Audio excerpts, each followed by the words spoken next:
क्या आपको पता है रेलवे और सेना के बाद देश में सबसे ज्यादा जमीन वक्फ बोर्ड के पास है।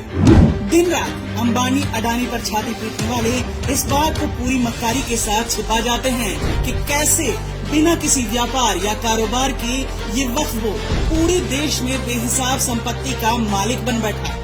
हाल ही में तमिलनाडु के पूरे गांव को वक्फ बोर्ड ने अपनी संपत्ति घोषित कर उस गांव पर ही कब्जा कर लिया। तमिलनाडु के तिरुचेंतुरई गांव में पूरी जमीन वक्फ की संपत्ति हो चुकी है। इसका खुलासा तब हुआ जब यहां के एक निवासी राजगोपाल ने अपनी जमीन बेचने की कार्रवाई आगे बढ़ाई। जमीन बेचने के कागजात लेकर जब वो रजिस्ट्रार के दफ्तर गए तो उन्हें कहा गया कि जिस जमीन को वे अपना मानकर बेचने का इंतजाम कर रहे हैं वो वक्फ के कब्जे में जा चुकी है। मतलब बिना असल मालिक की जानकारी के जमीनों पर वक्फ बोर्ड का अधिकार हो गया।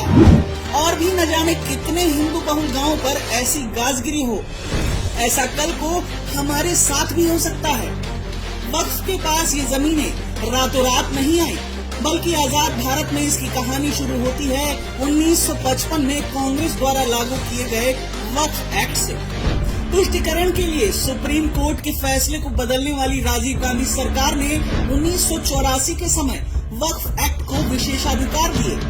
कांग्रेस के ही शासन में 1995 में जब नया वक्फ एक्ट 1995 लाया गया तब वक्फ बोर्ड को और ताकत दे दी गई और सत्ता से जाते जाते संसाधनों पर मुसलमानों का पहला हक बताने वाली मनमोहन सरकार ने तो 2013 में संविधान में संशोधन कर वक्फ बोर्ड की ताकत को चरम पर पहुंचा दिया। आखिर ऐसा क्या है वक्फ एक्ट 1995 जो आपके लिए बन सकता है खतरा? वक्फ पूर्ण रूप से एक मजहबी संस्था है जो मजहब की आड़ में भूमाफिया में परिवर्तित हो गई है। तुष्टिकरण में डूबी कांग्रेस ने वक्फ अधिनियम 1995 के तहत इसे कानूनी वैधता के साथ संवैधानिक मान्यता भी दे दी। 2009 में वक्फ बोर्ड के पास 4 लाख एकड़ की संपत्ति थी और 2020 में यह बढ़कर 8 लाख एकड़ हो गई। चलिए अब समझते हैं कि आखिर क्यों वक्फ एक्ट देश के लिए बहुत ही ज्यादा खतरनाक है। धारा 36 एवं धारा 40 इस प्रावधान में यह लिखा है कि वक्फ बोर्ड किसी की भी प्रॉपर्टी को, चाहे वह प्राइवेट हो, सोसाइटी की हो या फिर किसी भी ट्रस्ट की, उसे अपनी संपत्ति घोषित कर सकता है। धारा 40(1) अगर किसी व्यक्ति की प्रॉपर्टी को वक्फ प्रॉपर्टी घोषित किया जाता है तो उसको उस ऑर्डर की कॉपी तक देने का कोई प्रावधान नहीं है। मतलब आपको बिना बताए आपकी जमीन पर कब्जा हो जाएगा। धारा 28-29 के अनुसार वक्फ बोर्ड का जो ऑर्डर होगा उसका पालन स्टेट मशीनरी एवं डीएम को करना होगा। धारा 85 के तहत अगर कोई मामला वक्फ से संबंधित है तो आप कोर्ट में दावा दायर नहीं कर सकते हैं। वक्फ ट्रिब्यूनल ही इसकी सुनवाई कर सकता है।